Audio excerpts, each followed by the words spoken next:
इसी तरह गौसे पाक के जमाने में कितने मुनाफिक पैदा हुए, कितने मुनाफिक आए, कितनों ने मुकाबला किया। तारीख गवाह है, उनके नाम मिट गए। गौसे पाक की 11वीं हजारों साल के बाद तुम्हारी मिलक में मनाई जा रही है। 850 साल हो गए गरीब नवाज को, दुनिया पीछे, पूरा हिंदुस्तान पीछे था उनके नाम मिट गए। तुम सो के भी नहीं उठते, गरीब नवाज के मजार पर कुंटलों फूलों की बरसात हो जाती है। सुभान अल्लाह, सुभान अल्लाह। आला हजरत तन्हा थे, पूरा मुल्क एक तरफ खड़ा था मैं अंग्रेजों के, उनके नाम खत्म हो गए, अंग्रेज भाग गए। आला हजरत का मजार हिंदुस्तान में आज भी चमक रहा है। सुभान अल्लाह, सुभान अल्लाह। देखो, इन मिसालों को याद रखा करो, ये है बातें याद रखने की। समझ गए आप? अगर तुम चाहते हो कि तुम मर के भी जिंदा रहो, ठीक है, तो अपने बुजुर्गों के तरीके अपनाओ। अब तुम्हारे बुजुर्गों के तरीके क्या थे? तकरीर के आखिर में उन्होंने कभी झूठ नहीं बोला। बेशक बेशक। क्या नहीं किया उन्होंने? झूठ नहीं बोला, किसी का हक नहीं मारा, किसी पे जुल्म नहीं किया, किसी को नाजायज ना सताया, किसी पे उंगली ना उठाई, किसी का माल ना मारा, किसी पर कभी बोहतान ना लगाया। हमेशा सच बोला, हमेशा, जोर से बोलो, हमेशा। और कितना सच बोला? गौसे आजम की तारीख सुनी, 16 साल की उम्र थी, सोने के सिक्के थे पास, जा रहे थे बगदाद में पढ़ने। चोरों ने जब काफिला घेर लिया लूटने के लिए, तो लूट भी लिया। बाद में कहा भाई कोई और है, गौसे पाक बोले अभी मैं लूटने से बाकी हूं, कोई बता देगा माल अपना? भाई खाना, औरत, पैसा, ये पर्दा मांगती है। क्या मांगती है? हाँ, खाना दिखा के मत खाओ, किसी को छुपा के खाओ घर में।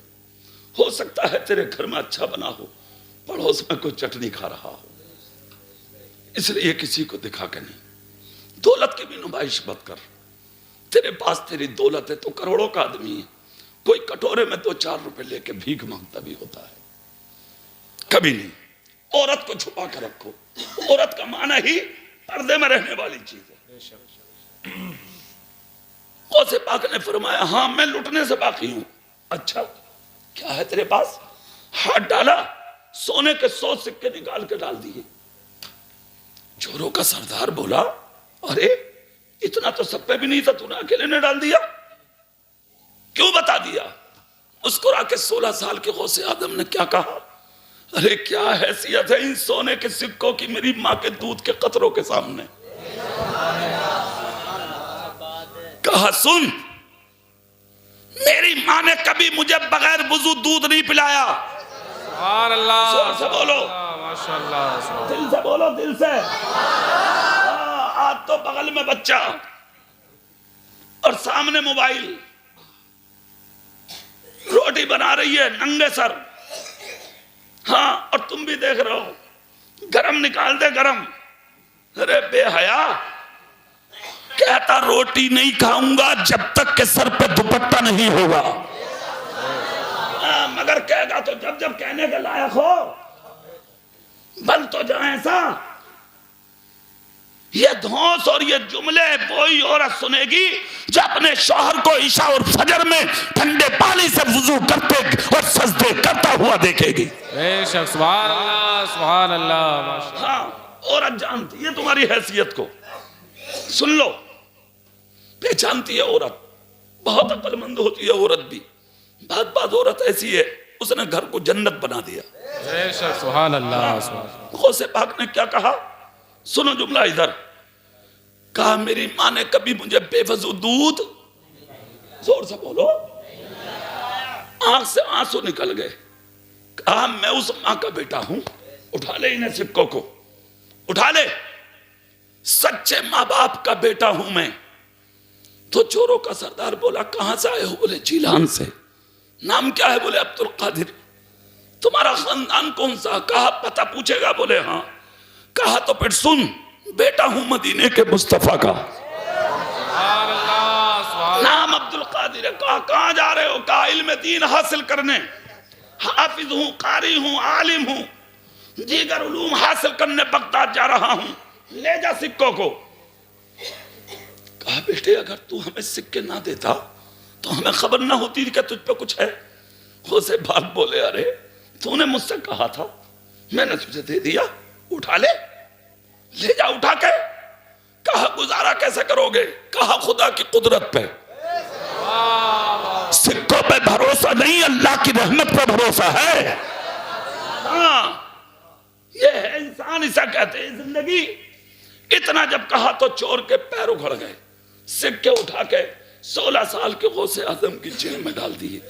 सारे काफिले का जो माल लिया था सब वापस कर दिया। उसके बाद में चोरों का सरदार क्या बोला? कहा अब्दुल कादिर जिंदगी भर तेरा गुलाम बनना चाहता हूं। इतना जब कहा तो कहा आजा करीब, हाथ पे हाथ रख लिया। तो जो 40 चोर थे वो बोले सुन भाई, जब जिंदगी भर चोरी तेरे साथ की है तो तौबा भी तेरे साथ हो गया। एक 16 साल के सच्चे के हाथ पे 40 झूठों के हाथ रखे थे। चोरों का सरदार बोला जो 50-55 साल का था, 16 साल के गौसे आजम से, ए अब्दुल कादिर एक मर्तबा मुस्कुरा के कह दे कि तुम सबका हश्र कयामत में मेरे साथ होगा। तो गौसे बाग बोले अरे मैं क्या कहूं, इस बात को तो बहुत दिनों पहले मेरे नाना कहकर चले गए, अलमरउ मा मन अहब्बा, जो जिससे मोहब्बत करेगा वो कयामत के दिन उसी के साथ उठाया भी जाएगा।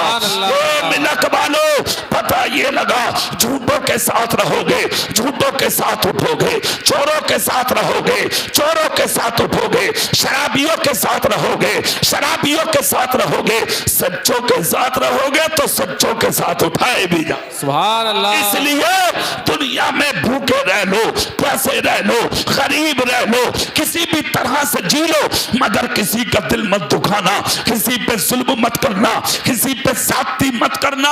और चलते चलते तकरीर के ये जुमले भी सुनते जाना, शादी के दिन से ही तुम्हारी औलादों की बुनियादें शुरू हो जाती हैं, शादी के दिन से ही।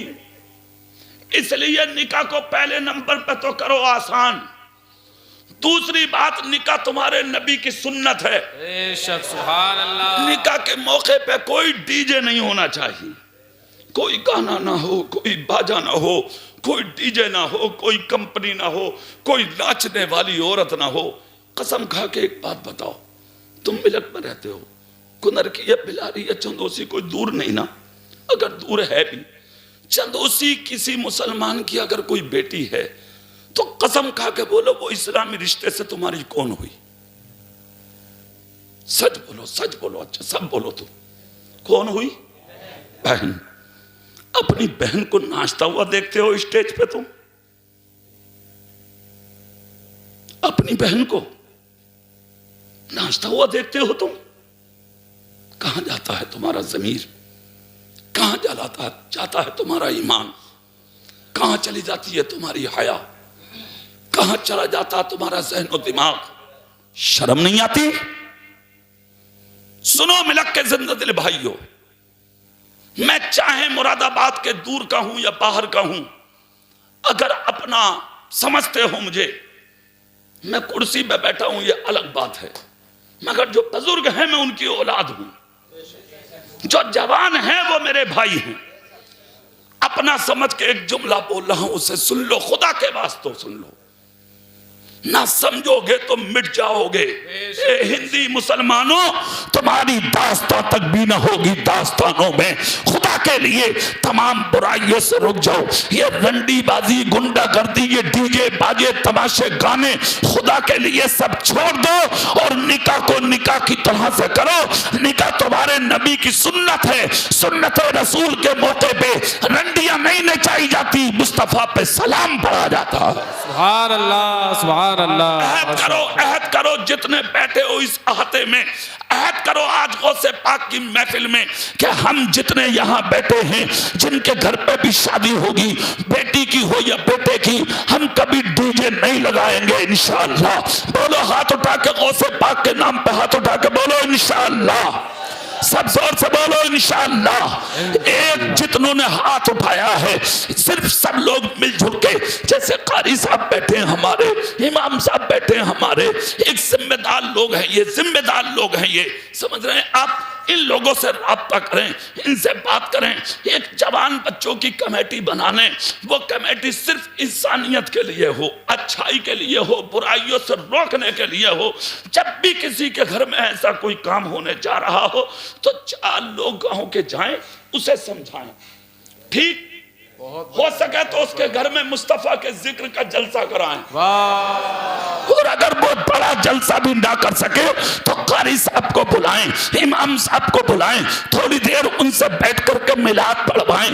इतना भी ना हो सके तो सलातो सलाम पढ़वा लें, ताकि दुनिया समझ जाए आज निकाह हो रहा है और निकाह नबी की सुन्नत है। सुन्नत के मौके पर गाने नहीं होते, मुस्तफा की नातें होती। सुभान अल्लाह, सुभान अल्लाह, माशाअल्लाह। इन चीजों का ख्याल कीजिए। बहुत नाजुक दौर है, बहुत नाजुक दौर है, बहुत नाजुक दौर है जिससे हम और आप सफर कर रहे हैं। खुदा के वास्ते सच्चे बनो, अच्छे बनो, 5 वक्त नमाजी बनो, आपस में मोहब्बत से रहो, एक दूसरे की गीबत, चुगली, मक्कारी बिल्कुल खत्म करो, मिल करके रहो। पता खुश थोड़ी ये कब मर जाओ, कब चले जाओ कब्र में, है ऐसे होके मरो। जिस दिन तुम्हारा जनाजा मिलक की गलियों में निकले तो मर्द और औरत हर आदमी कहे बहुत अच्छा था। हर तरफ तुमसे दुश्मनी रखने वाले पाए जा रहे हैं, जिस तरफ देखो, जिस खत्ते में देखो तुम्हारी मुखालफत है। आज तुमने 1000 साल हुकूमत की, यहां तुम्हारी हुकूमत ऐसी हुकूमत थी, तुम्हारे इशारे पे दुनिया चलती थी। आज तुम दूसरे के इशारे पर हो। उसकी वजह कभी पता है तुम्हें? उसकी वजह सिर्फ दीन से दूरी है, सिर्फ दीन से दूरी। तो वक्त खा लेना ये कमाल नहीं है, अच्छा मकान बना लेना ये कमाल नहीं है, गांव में गुंडागर्दी कर लेना ये कमाल नहीं है, अपनी आटी में तमंचा रख के घूम लेना ये कमाल नहीं है। कमाल क्या है पता है आपको? ईमान बचाना है ना, ईमान बचाना ये कमाल की बात है। ईमान हमारे बहुत कमजोर हैं, मस्जिदें खाली हैं, मदरसे खाली हैं, खानकाहें खाली हैं। जिस तरफ देखो हम मारे जा रहे हैं, पीटे जा रहे हैं। वरना तुम्हारी शान ये थी, उस जमाने में जब तुम बादशाह थे, किसी को फांसी के फंदे पे चढ़ाया जाता था तो वो मुजरिम जज के सामने हाथ जोड़ के कहता था, जज साहब मेरे बच्चे बीमार हैं, मेरी बीवी है, मेरी माँ है, मेरा बाप है, मेरे अलावा उन्हें कोई देखने वाला नहीं है, माफ कर दीजिए। जज कहता था, सुन, अपनी गवाही के लिए किसी दाढ़ी वाले को बुला ले, किसी मुसलमान को बुला ले, किसी मस्जिद के नमाजी को बुला ले। किसी मुसलमान ने, दाढ़ी वाले ने अगर तेरी गवाही दे दी, अरे भैया कल्ले से सही यार, मैं 2 मिनट बाद बगैर मैक के तकरीर कर दूंगा, 2 मिनट बाद, या तो सही कर ले इसे, बिला बजे की बात, टर टर टर टर करे जा। सुनो इधर, आप इधर देखो, पूरी दुनिया ने देखा, पूरी दुनिया ने। उसको 24 घंटे का वक्त दिया जाता था कि जा तलाश कर, किसी नमाजी को ले आ, किसी दाढ़ी वाले को ले आ, किसी अच्छे इंसान को ले आ जो तेरी गवाही दे दे कि तूने कोई गुनाह नहीं किया, तूने कोई जुर्म नहीं किया। निकलता था बस्ती में, कोई झूठी गवाही देने वाला नसीब नहीं होता था। अगर वो मुजरिम होता था, कोई गवाही नहीं देता था। हम क्यों गवाही दें झूठी? तू चोर है, तूने जुल्म किया है, तूने खून किया है, तूने किसी की बहन बेटी पर उंगली उठाई है, कोई साथ नहीं देता था उसका, 24 घंटे घूमता था, कोई साथ देने वाला नहीं मिलता था। हाँ, अगर वो मुजरिम नहीं होता था तो एक मस्जिद का नमाजी, देखो दाढ़ी वाला, निकल के आता था सामने और वो जज की आंखों में आके डाल के कहता था, जज साहब मैं गवाह हूं, इसने कोई जुर्म नहीं किया, इसने कोई गुनाह नहीं किया, इसने कोई खता नहीं की। तो जज उठता था, सारे मुकदमों पे कलम फेर देता था। अब देखो इसकी हालत।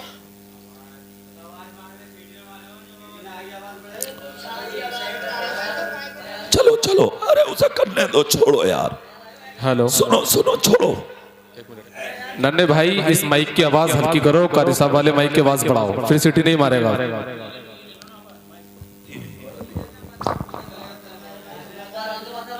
चलो चलो, छोड़िए।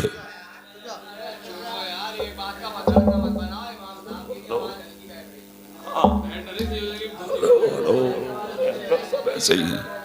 हेलो, ठीक है, चलो ठीक है। हेलो, ठीक है, चलिए। अरे सुभान अल्लाह बोलो तुम, अब जल्दी बोलो, जल्दी सुभान अल्लाह। वो जज के सामने आता था, एक दाढ़ी वाला, एक मुसलमान, एक नबी का गुलाम, अदालत में, कचहरी में, कटहरे के सामने खड़ा होता और खड़े होके क्या कहता था, इसने कोई जुर्म नहीं किया, इसने कोई गुनाह नहीं किया, इसने कोई खता नहीं की। जज कलम उठाता था, सारे मुकद्दमात पे फेरता था और फेर कर कहता था, जा हमने तुझे आजाद कर दिया, बरी कर दिया, रिहा कर दिया। तमाम वकील सामने आके कहते थे, जज साहब 5 साल तक हमने वकालत की, क्या हम झूठे हैं? जज कहता था, तुम सब झूठे हो सकते हो मगर मुसलमान झूठा नहीं हो सकता। ये तुम्हारी दाढ़ियों की इज्जत थी, तुम्हारी टोपियों की इज्जत थी, तुम्हारे लिबास की इज्जत थी, तुम्हारी जबान की इज्जत थी, तुम्हारी मुसलमान होने की इज्जत थी। आज कहां है इज्जत है? कहां है इज्जत है? घर में बीवियां मार रही हैं तुम्हें, नाक उठा के बोलते हो 4 आदमियों में तुम। बीवियां मार रही हैं, घरों में बीवियां, नंगे लुच्चों को वो मस्जिद में नाक उठा के बोलते हैं, रास्तों में नाक उठा के बोलते हैं, जो रातों दिन हराम खा रहे हैं वो मुंह खोल के बोलते हैं, जिन्हें जीने का सलीका नहीं, पीने का सलीका नहीं, खाने का सलीका नहीं, आके उंगली मस्जिद के इमाम पे उठा देते हैं। जिसे कहीं बोलना नहीं आता वो मस्जिद में आके बोल देते हैं। शर्म नहीं आती तुम्हें? हया नहीं आती तुम्हें? गैरत नहीं आती तुम्हें? क्या हो गया तुम्हें? क्या साबित करना चाहते हो? क्या बनना चाहते हो? कि क्या दुनिया को सुनाना चाहते हो? क्या दुनिया वालों को बताना चाहते हो? क्या है तुम्हारे पास? तुम ही हाकिम थे, तुम ही बादशाह थे, तुम ही इज्जत वाले थे, तुम ही मकाम वाले थे, तुम ही शान वाले थे, तुम ही शौकत वाले थे। तुम्हारे हालात ये थे, खुदा की कसम जिधर निकल जाते थे शैतान रास्ता बदल देता था, जिधर निकल जाते थे दुश्मन रास्ता बदल देता था, जिधर निकल जाते थे आधा रास्ता बदल देते थे, जिधर निकल जाते थे लोग रास्ता साफ कर देते थे और तलवारों की जरूरत कभी ना पड़ी। सिर्फ एक जुमला बोलते थे लोग, अरे रास्ते से हट जाओ, मोहम्मद मुस्तफा का गुलाम आने वाला है।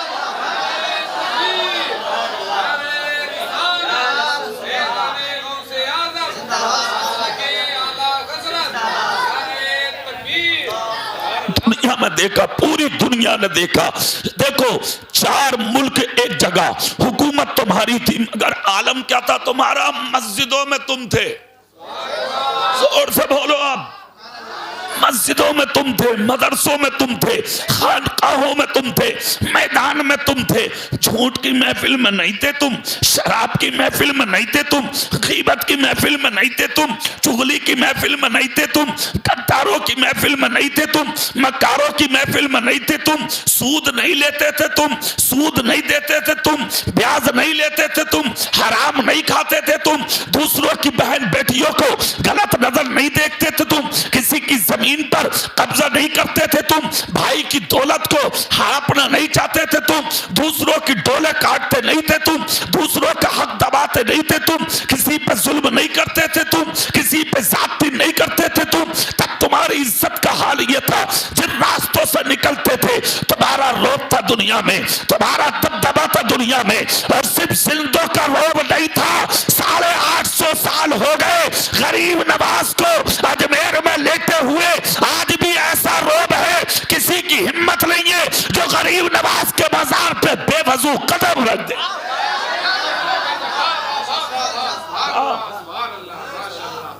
लोग तुम्हारे मुंह पे तुम्हें गालियां दे रहे हैं, तुम्हारे मुंह पे तुम्हें गालियां दे रहे हैं। क्यों क्यों दे रहे हैं गालियां, मुझे बताओ। तुम्हारे पास कुछ नहीं है इस मुंह के अलावा, खा लिया, पक पक पक पक बोल लिया, हो गया काम। ज्यादा बोलना कमाल नहीं है, ईमान बचा ले, ईमान बचाना कमाल है। हाँ, इतने ही मुसलमान है इस गांव में, हर साल आता हूं मैं भी। इतने ही है मुसलमान, बहुत हो तुम। क्यों नहीं हो नबी के जलसे में, क्यों नहीं हो गौस की महफिल में, क्यों नहीं हो अल्लाह वालों की महफिल में? क्या तुम्हें मरना नहीं है, दुनिया से जाना नहीं है? क्या दुनिया ही में रहोगे? आबे हयात पी के आए हो? क्या कब्र में नहीं पहुंचना तुम्हें? मनो मिट्टी के अंदर नहीं लेटना तुम्हें? ये सारी जो मूंछों पे चिराग जल रहे हैं ना, एक रात में भूल जाएगा सब। 1 घंटे में निकल जाएगी नेतागर्दी, 1 मिनट में निकल जाएगी गुंडागर्दी। बड़े बड़े लुच्चों, बड़े बड़े बदमाशों को सुधरता देखा हमने मौत के वक्त, बड़े बड़े अच्छों को सीधा सीधा लेटा देखा हमने मौत के वक्त। तुम्हारी तो हैसियत क्या है? दबा कब तक हक दबागा? कर गुंडागर्दी कब तक करेगा? कर लुच्चापन कब तक करेगा? देख दुनिया के अंदर गुंडागर्दी और बदतमीजी करके कब तक करेगा? तुम तो हो क्या, तुमसे भी बड़े बड़े बदतमीज आए थे, आज उनके नामो निशान खत्म हो गए, हजारों साल हो गए, मेरे गौस का चर्चा तुम्हारी मिलक में हो रहा है। अल्लाह सुभान अल्लाह, नारे तकबीर, नारे रिसालत, फैज़ाने गौसे आज़म, मसलके आला हज़रत, सुभान अल्लाह सुभान अल्लाह। कमाल बात ये नहीं है कि सिर्फ खा रहे हो पी रहे हो ना, कमाल चीज उस चीज, कमाल उस चीज का है कि तुम जब मरो तो तुम्हारा ईमान सलामत हो।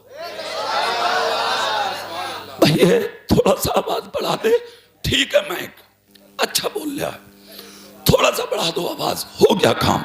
सुभान अल्लाह बोलोगे तुम? चेहरा मेरी तरफ करो, देखो ईमानदारी से जीना सीख लो, ईमानदारी से 5 वक्त के नमाजी बन जाओ। 5 वक्त के नमाजी, सिर्फ हाथ उठाना कमाल नहीं है, जुमा पढ़ना, जुमे के दिन जाना कमाल नहीं है, ईद और बकरा ईद के दिन मस्जिद और ईद का जाना ये कमाल नहीं है, 5 वक्त की नमाज पढ़ना ये कमाल है।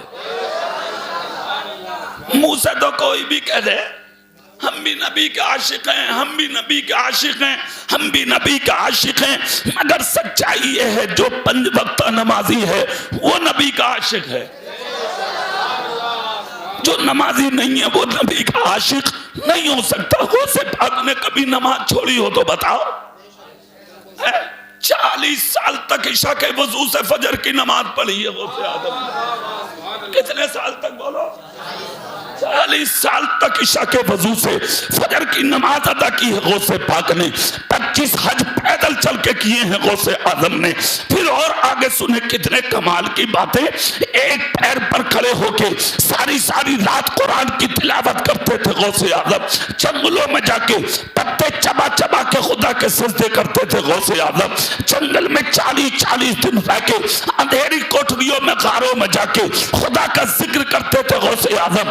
उसी जिक्र ने लाके कहां पहुंचा दिया जानते हो आप? पूरी दुनिया जानती है, फिर भी इतने नेक और अच्छे और सच्चे आरिफे बिल्ला और गौसे जमा होने के बाद जब बैतुल्लाह शरीफ में पहुंचे तो खाना काबा का लिदियानी के खिलाफ पकड़ के इस तरह चेहरे पे पर्दा डाल के रो रहे थे कि तवाफ करने वाले रोने लगे। तवाफ करने वालों ने कहा अल्लाह हमारी दुआ कबूल होना हो मगर इस शख्स की दुआ कबूल कर ले। खुदा की कसम जब उनके चेहरे से पर्दा हटा तो दुनिया वालों ने देखा रोने वाला कोई और नहीं सिर्फ हमारा गौसे आजम था। खुदा की कसम जो रो रहे थे वहां पर इतनी बड़ी शख्सियत मगर फिर भी रो रहे खुदा की बारगाह में। तुम्हें कभी रोना आया? तुम कभी रोए खुदा के खौफ से? तुम कभी रोए अल्लाह के डर से? तुम कभी रोए खबर को याद करके? तुम कभी रोए मौत को याद करके? क्यों? सिर्फ गाल चलाने आते हैं, फटफट फटफट, कुछ नहीं आता। गाल चलाना कमाल नहीं है, मौत को याद करके चार पाई पर रो ले, ये कमाल है। सुन लो, तुम्हारी औलादें देख रही है तुम्हें, जैसे बनोगे तुम ऐसी सबक हासिल करेंगी तुम्हारी औलादें। साबित क्या करना चाह रहे हो तुम? क्या साबित करना चाह रहे हो? सुनो, एक जुमला सुनो, चेहरा मेरी तरफ करके एक जुमला सुनो। अब तुमने बोलने मुझे बुलाया है, तुम कल को बोलियो, अब खूब बोलियो कल को, आज मुझे बोलने दो। एक जुमला सुन लो कान खोलकर, मैं तुम्हें बता रहा हूं। तुम्हें आज नबी का जिक्र सुनने मिल रहा है घर बैठे, ये तुम पर खुदा का फजल है। लोग ढूंढते थे आलिमों को, नहीं मिलते थे आलिम उस जमाने में। आज तो हर गांव में आलिम है, हर गली में आलिम है, हर इलाके में आलिम है।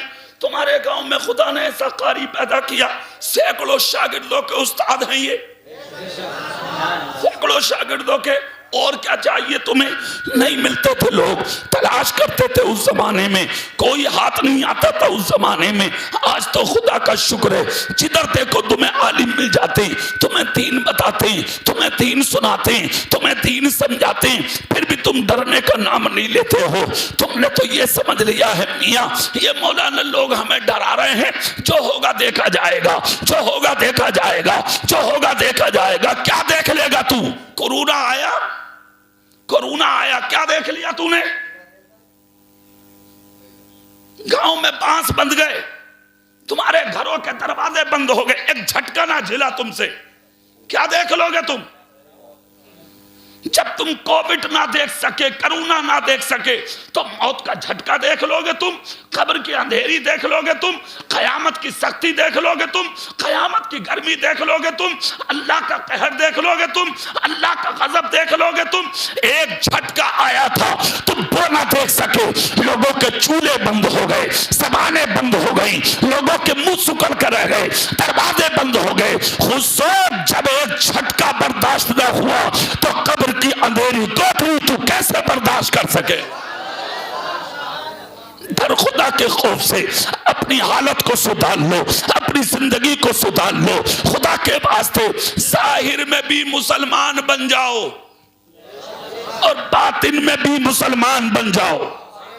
अपने दिलों को साफ कर लो बुग़्ज़ से, हसद से, कीना से। अपनी बस्ती में प्रेम पैदा करो, मोहब्बत पैदा करो, प्यार पैदा करो, अकीदत पैदा करो। एक दूसरे से मिल करके अपनी जिंदगी को गुजारा करो। अब से 50 साल पहले की तारीखें हम अपने बुजुर्गों से सुना करते थे। जब गांव में किसी का छप्पर चढ़ता था, किसी का छप्पर, तो पूरे गांव के लोग मिलकर उस छप्पर में कांधा दिया करते थे और उस छप्पर को चढ़ाया करते थे। फिर उसके बाद आपस में मिठाई बंटती थी कि आज फला का छप्पर छाया गया है, इसलिए आपस में मिठाई बांटी जा रही है। आज तेरे जनाजे में कोई कांधा लगाने नहीं आता। तूने कभी सीने पे हाथ रख के देखा छप्पर की ज्यादा हैसियत थी या तेरे जनाजे की ज्यादा हैसियत है? क्यों नहीं आते लोग? वो फूस का छप्पर जब चलता तो सैकड़ों लोग कांधा लगाने आ जाते। आज तू घर से निकलता है, यानी कब्र में जाता है, तुझे कांधा लगाने कोई नहीं आता। क्यों? हम पे पूछना चाहते हैं भाई, क्यों नहीं गए किसी के जनाजे में? क्यों नहीं गए कांधा लगाने? वो कहता है लुच्चा मर गया, गुंडा मर गया, दलाल बन गया, बहुत बड़ा हरामी था वो मर गया, गांव में फसाद करता था वो मर गया। तुम अपने आप को चेहरा कितना ही अच्छा बना लो, जैसे हो पता सबको है। सुन लो, तकरीर तीर की तरह होती है मेरी। साफ बात है, पूरे मुल्क में ऐसे ही करता हूं मैं जैसे यहां कर रहे हूं। सुन लो, बिल्कुल साफ जुमलों में तकरीर होती है, इसी के लिए मैं पहचाना भी जाता हूं। सुन लो, मैं बात बता रहा हूं तुम्हें, ये मत समझो कि तुम्हें कोई जानता नहीं है, छुप का गुनाह कर रहे हो, तुम्हें कोई पहचानता नहीं। दुनिया जानती है तेरी हकीकत उस दिन खुलेगी जिस दिन तुम मरेगा। हाँ, इधर आ ले।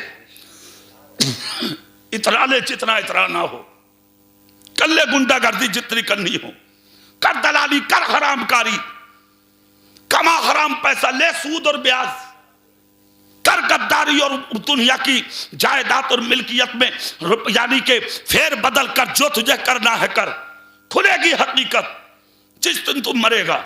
उम्मुल मोमिनीन हजरत आयशा कहती हैं, जब तुम्हारे बीच में से कोई जनाजा उठा करे तो उसके गुनाहों को छुपाया करो। दूसरी जगह कहती हैं उसकी नेकियों का चर्चा किया करो। मिलक वालों कसम खा के एक बात बताओ, जब नेकियां होंगी तभी तो कोई चर्चा करेगा, तभी तो करेगा। अब सारी जिंदगी तो तू गांव में तूने उधम काटा, अब तेरे जनाजे पर खड़े होकर कोई ये कह देगा कि आज इमाम साहब मर गए, भाई बहुत बढ़िया आदमी थे, इमाम साहब का इंतकाल हो गया, वली आदमी था, नेक आदमी था, कह देगा कोई। ये अलग बात है कि चेहरा देख के दुनिया आ जाएगी, मगर तुझे दफन करके पूरा गांव कहे करेगा गांव पाक हो गया, आज बहुत बड़ा हरामी दुनिया से चला गया। उम्मुल मोमिनीन हजरत आयशा कहती हैं, अगर 3 मोमिन मुसलमान तेरे जनाजे पर खड़े होकर कहते हैं बहुत अच्छा था, बहुत अच्छा था, हजरत आयशा कहती हैं नबी की बीवी तुम्हारी और मेरी माँ, मुसलमानों की माँ कहती हैं अल्लाह कब्र में जाने से पहले उसे अच्छा बना देता। सुन लो कान खोलकर, मगर अच्छा उसे ही कहा जाएगा जो अच्छा होगा। बुरे को कोई अच्छा नहीं कहेगा, शराबी को कोई अच्छा नहीं कहेगा, झूठे को कोई अच्छा नहीं कहेगा, गद्दार को कोई अच्छा नहीं कहेगा, मक्कार को कोई अच्छा नहीं कहेगा, जालिम को कोई अच्छा नहीं कहेगा। तुम रातों दिन दूसरों की यानी कि बुराई करते फिर रहे हो, हसद करते फिर रहे हो, गीबत करते फिर रहे हो। किसी ने मकान बना लिया, तुझे नींद ही ना आ रही, किसी के लड़के की मंगनी ठीक ठाक चढ़ गई, तुझे नींद ही नहीं आ रही है, किसी के बेटे की शादी अच्छे घर से हो गई, तुझे खाना ही हजम ना हो रहा। अब तू किस मुसीबत में है भाई? तेरे बाप का क्या ले लिया, तेरे डकैती डाल ली उसने, तुझे क्या परेशानी? उसके दिमाग में एक ही बात चल रही है, नसीब बड़ा तेज है यार, इसका काम बढ़िया हो गया यार। तुझे क्या मिला? किसी ने मकान अच्छा बना लिया, खाना ही नहीं खा रहे हो। बीवी कह रही है जी क्या बात है, 3 दिन से भूखे घूम रहे हो? बोले कुछ ना, मन ना कर रहा। टेंशन ले ली, क्या ली? टेंशन। टेंशन से क्या हुआ? तेरी शुगर बढ़ गई। फिर उसके बाद क्या हुआ? फ्यूज हो गया तेरा बल्ब, अटैक आ गया, एक बल्ब फ्यूज। TMU पहुंचे बच्चे लेकर, डॉक्टर बोला 2.5 लाख का पड़ेगा ओरिजिनल, लोकल पड़ेगा 1.5 लाख का। किसी के बाप का क्या ले लिया तूने? छोटा वाला बेटा कह रहा, बोले भैया मुझ पर तो 1 रुपया है ना। बड़ा कह रहा कहिए किसी से बता, अब्बा को दवाई दिलवा दो, ये बता देंगे तुम्हें कुछ ना। 2-4 दिन बाद मर गया। फिर क्या पटेला चले गए दुनिया से। अब आया तीजे का नंबर, आपस में लड़कियां चल रही हैं, लड़का लड़ रहे हैं। छोटा कह रहा मैं भी नहीं दूंगा, बड़ा कह रहा मैं भी नहीं दूंगा, पिछला कह रहा मुझे तो जिंदगी भर देखा ही ना उन्होंने, मैं क्यों दूं? ना खुदा ही मिला, ना फिसाले सनम, ना इधर के रहे ना उधर के रहे। हराम तूने किया, तेरी औलाद मजे ले रही है। मकान तूने बनाए, तेरी औलाद मजे ले रही है। दलाली तूने की, तेरी औलाद मजे ले रही है। दूसरों की डोले तूने काटी, तेरी औलाद मजे ले रही है। पिटाइयां कब्र में तेरी हो रही है, निछावर तेरी हो रही है, मजे औलाद ले रही है। तुझे क्या मिला? इसलिए आज की तकरीर से ये सबक हासिल करो, सुबह को उठो तो सबके सब मस्जिद में पहुंचो, जिंदगी भर के गुनाहों से तौबा कर लो, अपने लिए जी के दिखा दो और सारी दुनिया को ये बता दो कि भूखा मरूंगा मगर मुस्तफा का होकर मरूंगा। अल्लाह, नारे तकबीर, नारे रिसालत, फैज़ाने गौसे आज़म, मसलके आला हज़रत। सुभान अल्लाह, सुभान। अब देखो जमाने वालों की तरफ, खुद इंतजाम करो अपने मरने का, खुद इंतजाम करो अपनी कब्र का। बड़ी सख्ती का नाम है मौत, बड़ी मुश्किल का नाम है कब्र, बड़ी अजीब जगह का नाम है कब्र। बड़ा मुश्किल मैदान होगा क़यामत का, बड़ा सख्त रास्ता होगा पुल सिरात का, बड़ा नाजुक वक्त होगा मीजान का, बड़े हालात अजीब होंगे जब खुदा की बारगाह में तुम्हें बुलाया जाएगा। जिस रब ने तुझे आंखें दी, जिसने कान दिए, जिसने जबान दी, जिसने हाथ दिए, जिसने पैर दिए, जिसने औलाद दी, जिसने जमीन दी, जिसने तुझे इज्जत की जिंदगी दी, उस रब की बारगाह में खड़ा होगा। रब कहेगा सब कुछ दिया था मैंने, कोई कमी थी? तुम कहोगे नहीं, कोई कमी नहीं। कहा तेरा जिस्म? तो कहेगा था बिल्कुल ठीक।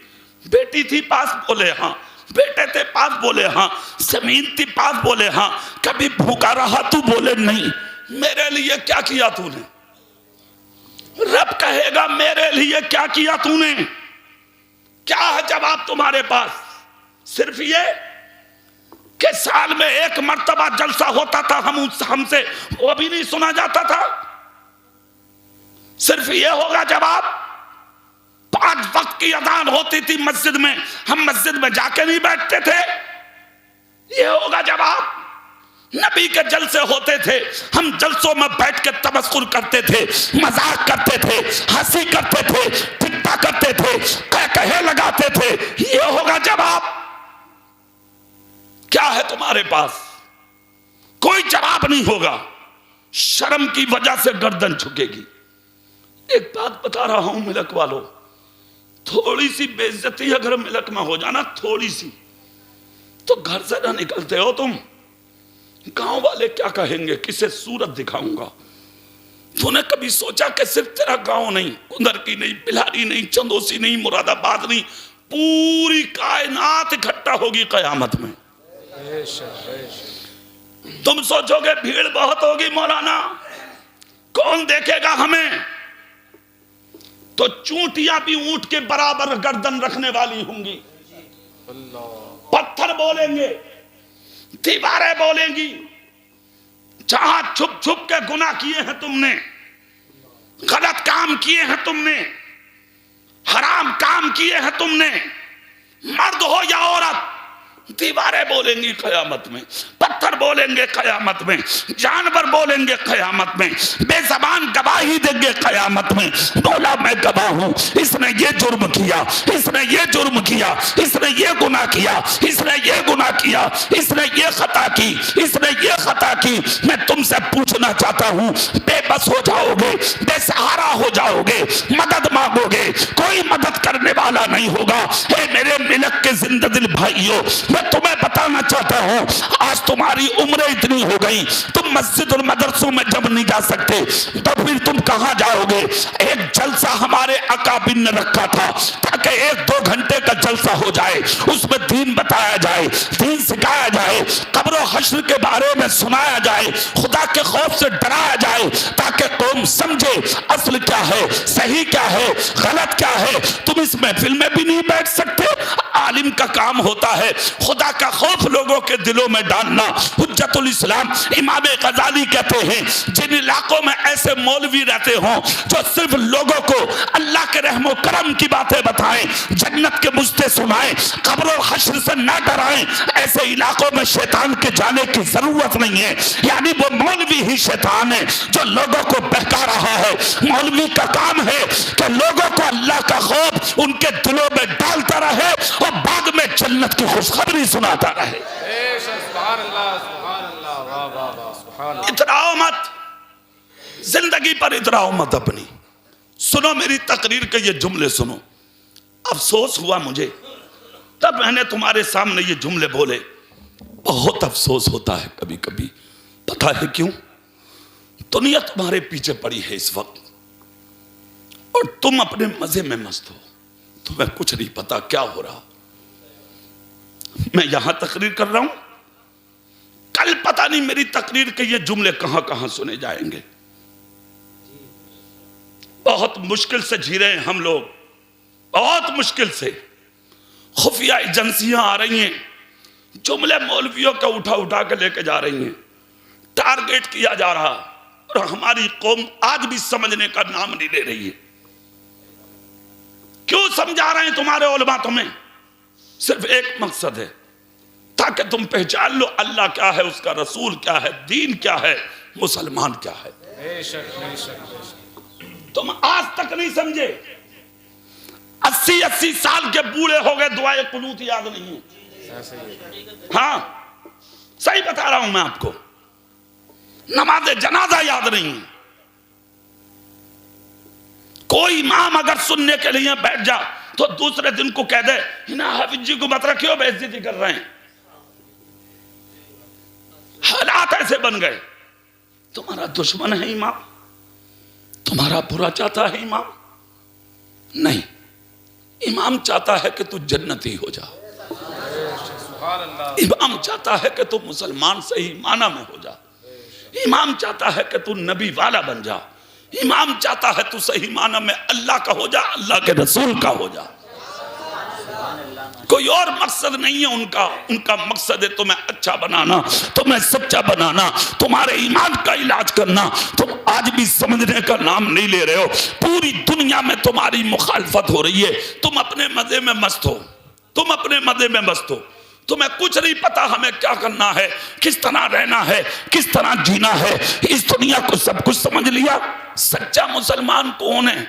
एक नाम मुझे याद आ रहा अभी बोलते बोलते, हजरत इब्राहिम बिन अदहम। बहुत बड़े बादशाह थे। मेरे हिस्से में 2-4 बीघे जमीन आ रही है मेरे हिस्से में। आपके हिस्से में 10 बीघे होगी, 20 बीघे होगी, 50 बीघा होगी, चलिए 100 होगी। वो बल्ख के बादशाह थे इब्राहिम बिन अदहम। एक दिन उनके मकान महल की छत पे ऊंट, एक शख्स जो था उनके महल की छत पे घूम रहा था। आंख खुली रात में उठे, घूमता हुआ देखा, देखकर कहा भाई कौन है तू? कहा तुम्हें क्या मतलब? कहा क्या देख रहा रात में मेरे महल की छत पे? कहा मेरा ऊंट खो गया, अपना खोया हुआ ऊंट तलाश कर रहा हूं। इब्राहिम बिन अदहम बोले अरे ऊंट जंगलों में जाके ढूंढ, मेरे महल की छत पे ऊंट मिलेगा तुझे? इतना जब कहा तो उस शख्स ने कहा यही कहलवाने आया था मैं तुझसे। कहा मतलब? कहा अगर तेरे महल की छत पे मुझे मेरा खोया हुआ ऊंट नहीं मिल सकता तो तख्ते बादशाही पे बैठकर तुझे तेरा खुदा नहीं मिल सकता। खुदा तलाश करना है, छोड़ दे तख्त। सुबह उठे, हुकूमत को ठोकर मार दी, सोना चांदी जेवरात हुकूमत सब छोड़ दी। एक कुर्ता लुंगी पहनी, हाथ में मिट्टी का लोटा लिया, जंगल में निकल गए खुदा की राह में। सब कुछ छोड़ दिया, हुकूमत को, सल्तनत को, शोहरत को। जंगल में पहुंचे, मुसल्ला बिछाया, खुदा की बारगाह में रोना शुरू किया। मौला अब तक जो था तू जानता है, आज के बाद तू मुझे अपना बना ले। खुदा के खौफ से आंसू निकले, अल्लाह ने कबूल किए। सर उठा लिया, एक शख्स का गुजर हो गया। उसने देखा अरे ये तो बल्ख के बादशाह इब्राहिम बैठे हैं। करीब पहुंचा, करीब जाकर कहा आप तो हमारे बादशाह थे, मिट्टी पे बैठे हो, हुकूमत छोड़ दी, क्या बना लिया जिंदगी का? उनके हाथ में सुई थी लोहे की, उन्होंने दरिया में डाल दी। कहा आजा मेरे करीब। कहा सुई डालने का मकसद? कहा बताता हूं। दरिया की तरफ इशारा करके कहा मेरी सुई वापस कर। हजारों मछलियां अपने मुंह में सोने की सुई लेकर के बाहर आ गई। इब्राहिम बिन अदहम बोले वापस चले जाओ, सोने की जरूरत होती तो हुकूमत नहीं छोड़ता, चांदी की जरूरत होती हुकूमत नहीं छोड़ता, वही सुई दो जो मैंने डाली है। इतना जब कहा तो एक छोटी सी मछली उसी सुई को मुंह में दबा के वापस आ गई। जब वापस आई, इब्राहिम बिन अदहम ने वो सुई उसके मुंह से ले ली। वो शख्स कदमों में गिर के बोला इब्राहिम अब कुछ दिखाने की जरूरत नहीं, मुझे अपने जैसा बना लीजिए। अब समझ में आया जिंदगी आपकी अब पहली बेहतर नहीं थी, आज की जिंदगी बेहतर है। दूर तक चर्चा हो गया इनका। एक बादशाह था इनका दोस्त, वो दावत करने आया। कहा मेरी तमन्ना है, दोस्त थे पहले भी आज भी, चलो मेरे घर अपना कदम रख दो। ठीक है भाई, 3 शर्तें हैं मेरी। कहा क्या?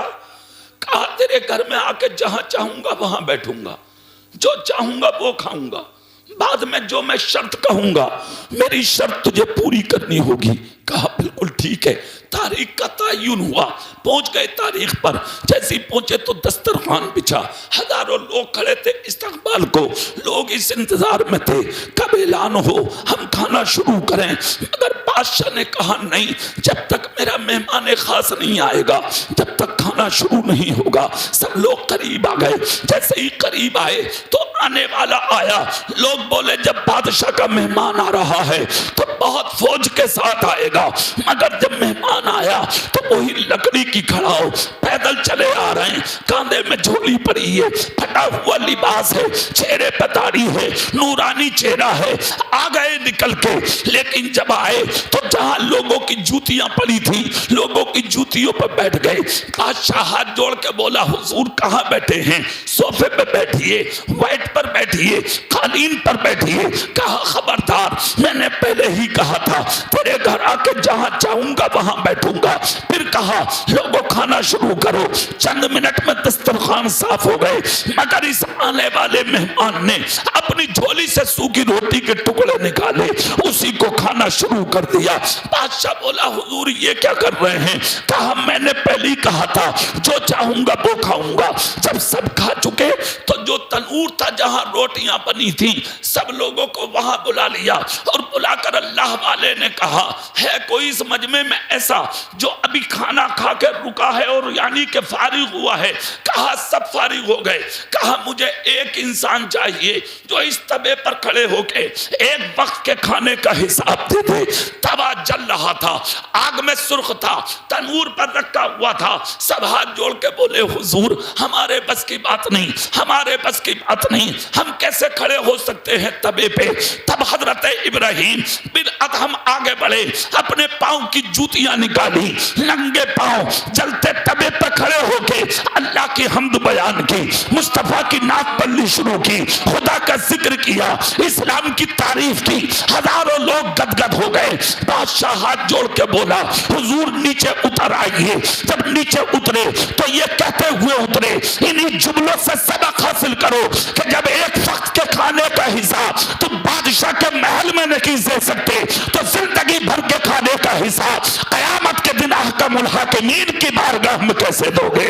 तुमने कभी सोचा, कभी ख्याल किया 60 साल 70 साल 100 साल तक तुम खा रहे हो, कैसे हिसाब दोगे खुदा को? कैसे बोलोगे जाके? कैसे बताओगे जाके? कैसे कुछ कहोगे जाके? कभी सोचा, कभी ख्याल किया? जैसा मिला ऐसे खा लिया, ना हराम का पता, ना हलाल का पता, ना जायज का पता, ना नाजायज का पता, ना सुन्नत का पता, ना मुस्तहब्बात का पता।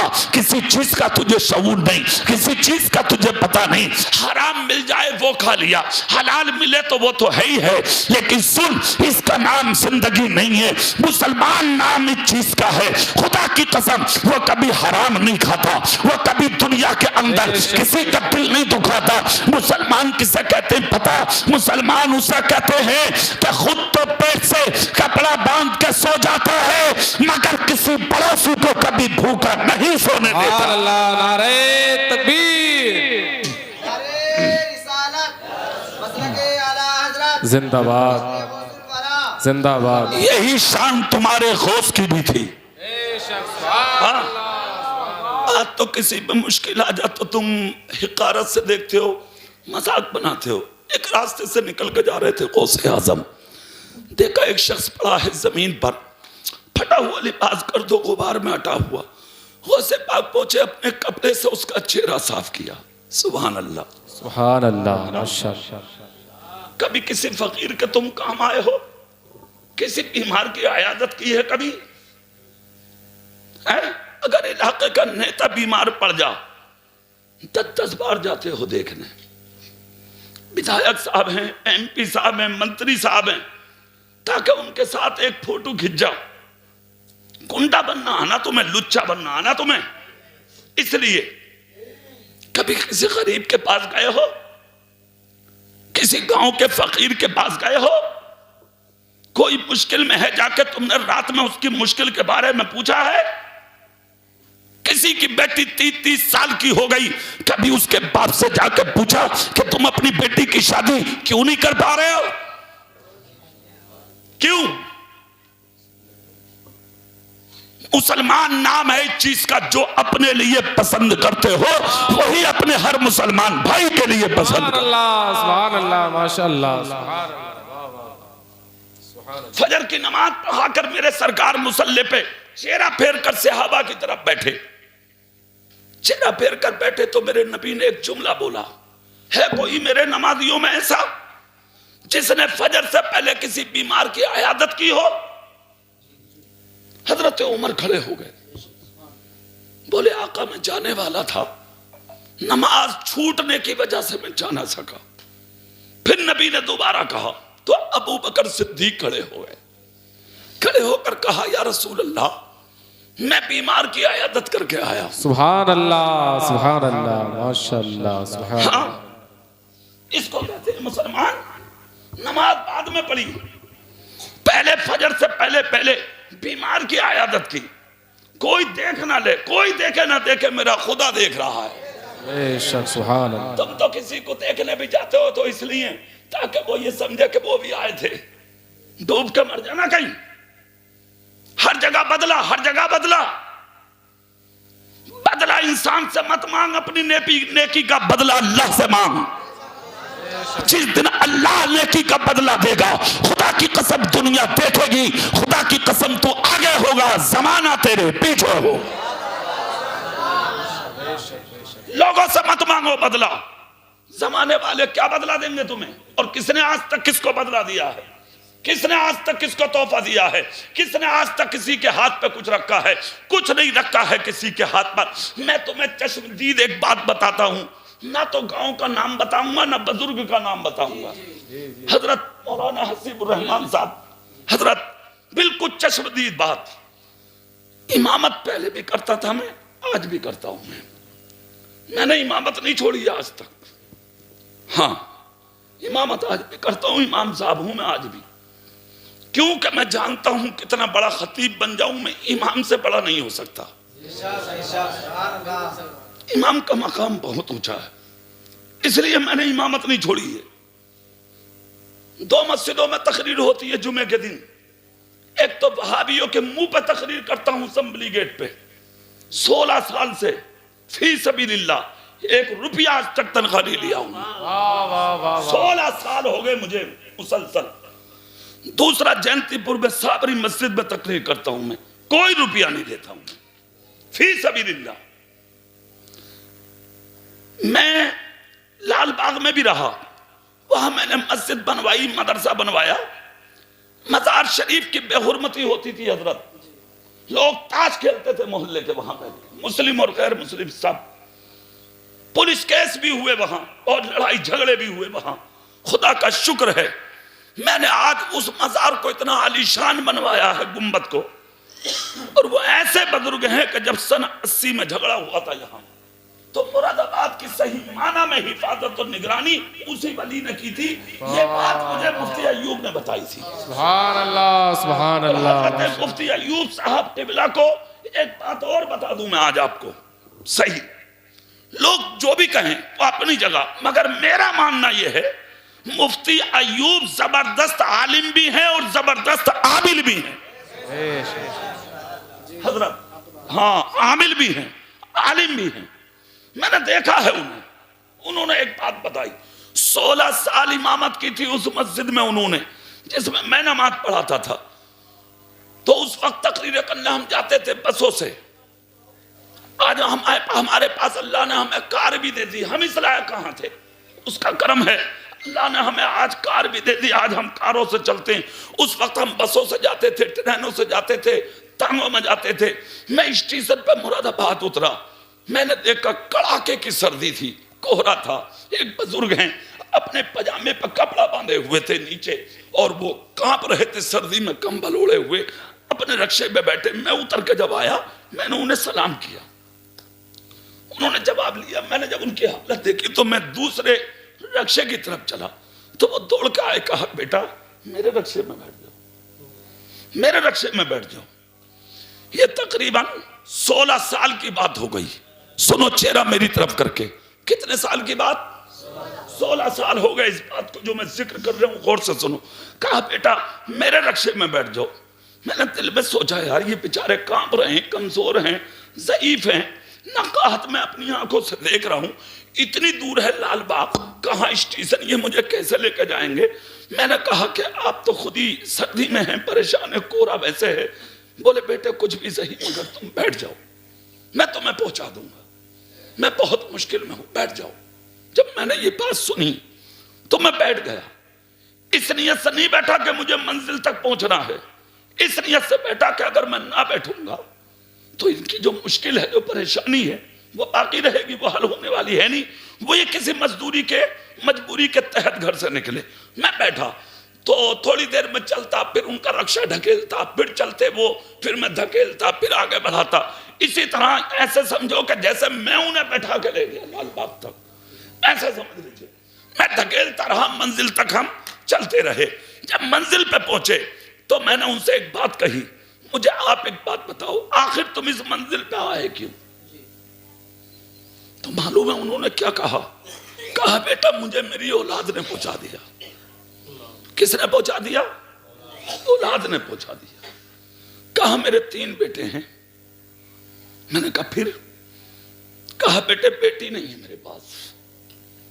आज उस चीज का अफसोस है मुझे, मेरी अगर बेटी होती तो मेरे बेटों की तरह मुझे ठोकर नहीं मारती, कहीं ना कहीं वो मुझे टुकड़ा दे देती। मैं घर से बेघर हूं, मेरा कोई नहीं है, मेरी औलाद ने मुझे घर से निकाल दिया। और 3 दिन पहले मेरे बड़े बेटे ने मुझे बहुत मारा था। मैं 3 दिन का भूखा हूं, तब मैंने आके 250 रुपए में रक्षा लिया है। मुझसे चलाना नहीं आता बेटे, मुझे जो कुछ देना था, मैं क्यों बताऊं आपसे कि मैंने क्या दिया। जो कुछ मुझे देना था मैंने उन्हें दे दिया, और इतना दिया कि मुझे जितना मैं जलसे से लाया था पूरा लिफाफा, मैं मिंबर रसूल पे हूं, मैंने खोल के भी नहीं देखा कि मुझे क्या मिला था। मैंने सब दे दिया उन्हें। फिर उसके तकरीबन 8 या 10 दिन के बाद उनसे मेरी मुलाकात हुई। और मुलाकात कहां हुई यह भी बता दूं मैं, तुम्हारी कुदरकी में। तुम्हारी कुदरकी में मैं प्रोग्राम से निकल रहा था, मैंने सब कुछ पूछा उनसे कि वो कौन थे, कहाँ के थे। मेरी मुलाकात हुई, मैंने कहा कहाँ चले आप? सलाम किया मैंने, कहा बेटे बस वही मुरादाबाद जा रहा हूँ। मन का कैसे हो आप? कहा बेटे मेरी बस गोद में ले लिया उन्होंने, मेरी कोलिया भी पल्ली, और कहा बेटे खुदा का शुक्र है, जाओ, अल्लाह तुम्हें कहीं मायूस नहीं करेगा, अल्लाह तुम्हें बहुत देगा, बहुत खुशियां मिलेंगी।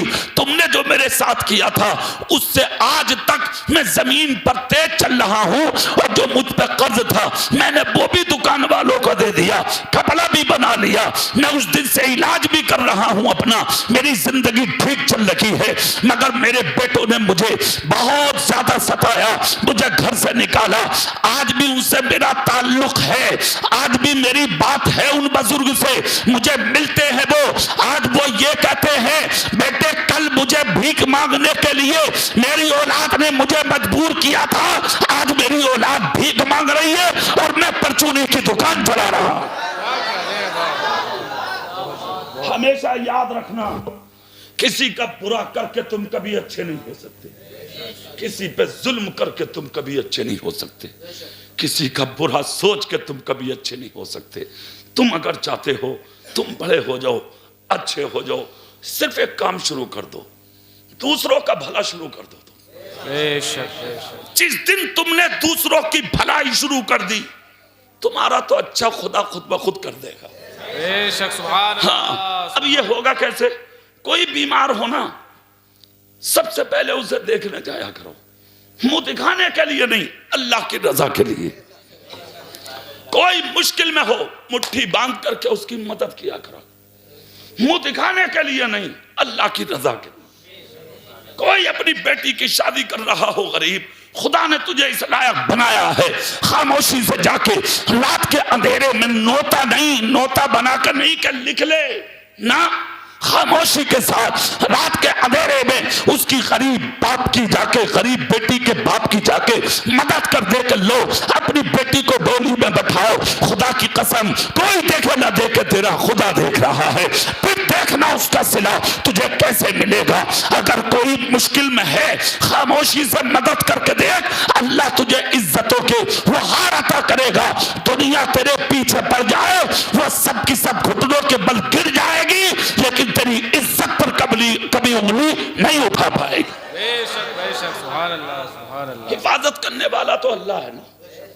बेशक। कौन है बोलो? अच्छा एक बात बता दूं मैं चलते चलते, हमारे नबी पर कितनी कीचड़ उछाली लोगों ने, उछाली, जोर से बोलो उछाली। 1500 साल हो गए, आज तक उछाल रहे हैं लोग। क्या तुम्हारे नबी की इज्जत में कमी आई? जोर से बोलो। दिन दुगना रात चौगुना तरक्की पे है मेरे नबी की इज्जत। हाँ